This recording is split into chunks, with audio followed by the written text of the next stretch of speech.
What is good people? You are now listening to another episode of At the Plate with Danny Foxworth.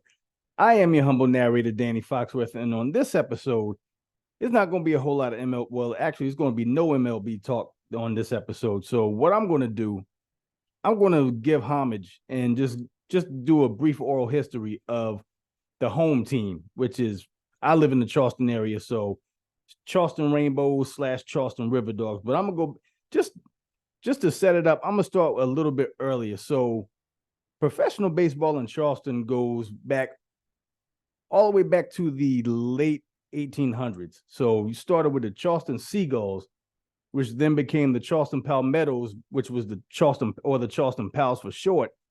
And then it became the Charleston Rebels in the 1950s. But I want to focus on starting in 1980 with the Charleston Royals. And the Royals were a team in the South Atlantic League. Now, in minor league, there's three leagues. Was three levels in the minors. There's single A's, double A's, triple A.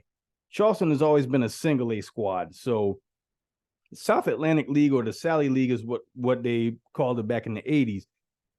There was a lot of teams that were based in the South, and the Charleston Royals were one of those teams, and they played from 80 to 84.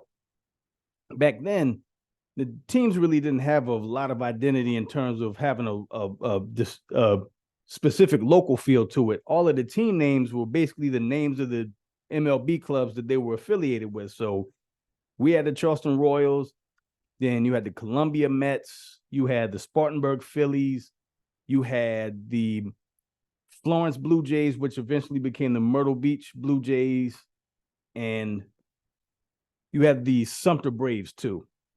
And David Cone was pitching in Charleston for the Charleston Royals.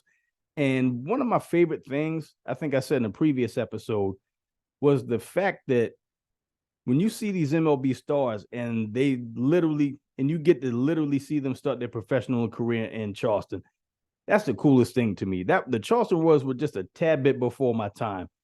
And then new ownership came in '85, and the new owners decided to give the team more of a local identity. So they changed the name of the squads from the Royals to the Charleston Rainbows, which is based off a historic stretch of houses on East Bay Street called Rainbow Row. It's basically just a bunch of old houses that each house is painted in different pastel colors. Just Google Charleston Rainbow Row and you'll see what I'm talking about. So they were around from 85 to 93. And one of my first memories is my uncle's taking me to Rainbows games as a youngin'. And I vividly remember seeing Roberto and Sandy Alomar being teammates on the 85 squad. I think Roberto was 17 at the time and Sandy was 19 at the time. And just realizing that Roberto Alomar ended up becoming a Hall of Fame MLB player. He played 17 years in the league, manning second base, and then Sandy Alomar spent 20 years in the league playing for the Cleveland Indians. And the fact that they were teammates and brothers, that was super dope to me. And the following year, in '86, they had Carlos Baerga, who ended up becoming Sandy Alomar's teammate with the Indians. Now, to be fair, the games were fun, but the teams during that stretch, they weren't particularly good. They had one stretch, I believe, in '88. It was either '88 or '89, where they had the best record in the league, but ultimately got swept in the league championship by the Spartanburg Phillies. And in '93, they switched affiliates they were a Padres affiliate, and then in '93, they switched to the Texas Rangers affiliate. And with new affiliation also came new management. And that management came in the form of a brother by the name of Walt No Neck Williams, who was a local favorite down here in Charleston. He was always being interviewed on the 6 o'clock news whenever there was a game. And he was a major leaguer back in the '70s. He was every bit of 5'6", and the man legit had no neck. Yeah, I mean, but it was still fun.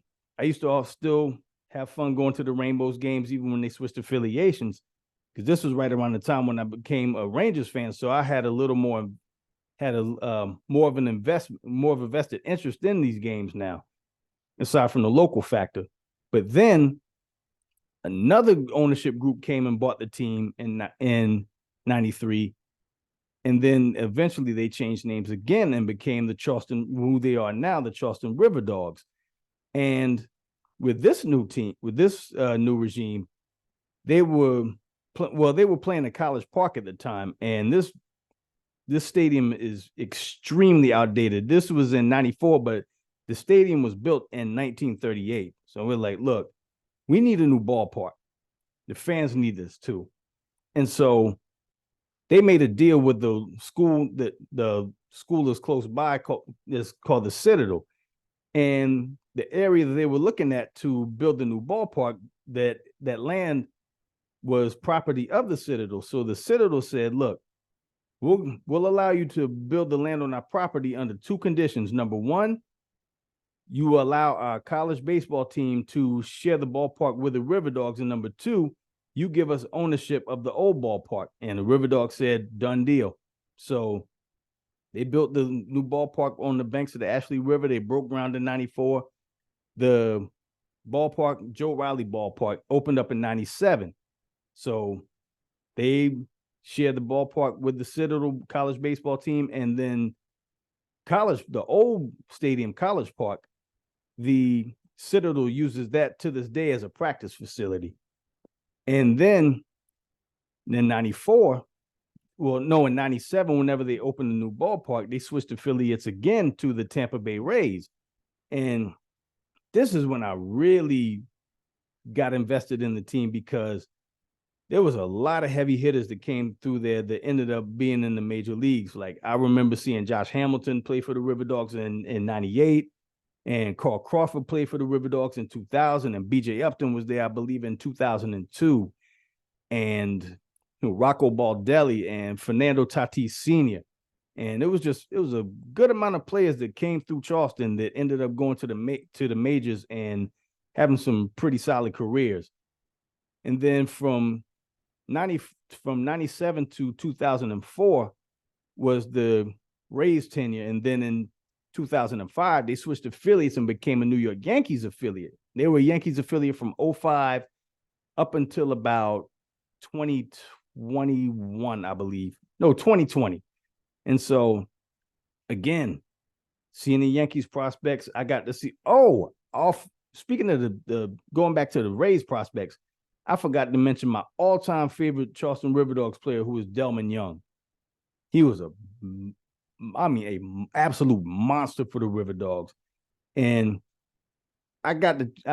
every chance I get, I went to go see him play, because I knew, as good as he was playing, he wasn't going to be with his team for long. He was going to eventually get called up. And yeah, he didn't stay with the Riverdogs for long, but the small sample size of watching him play, he was a joy to watch. I mean, he could tear the cover off that ball. But going back to the Yankees prospects, I got to see Phillip Hughes. He ended up in the majors, and getting to see Jorge Mateo and Eduardo Nunez, and Aaron Judge got to start playing for the Riverdogs back in 2015, and Gary Sanchez. And yeah, I got an autograph from Aaron Judge too. And I wish I knew where I had and kept the autograph. But seeing them play, and then A-Rod came down here to Charleston to do a rehab assignment with the Riverdogs, and it was a lot of good times. And then they went from the Yankees to going back to being the Tampa Bay Rays affiliate back in 2021. And now they're the defending back-to-back Carolina League champions right now, because the Rays, they have arguably the best farm system in all of minor league baseball. And yeah, it's ridiculous how good they are now. I mean, they're just stacked, and I think they're making a playoff push for this season as well. So it'll be interesting to see if they can pull off that three-peat. Hopefully they can get it done. So as just a brief history of minor league baseball in Charleston, thank you for listening.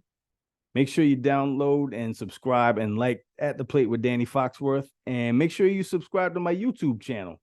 I'm at Danny Foxworth 843. You can get all the episodes on video. So thank you for listening. And until next time, y'all be good.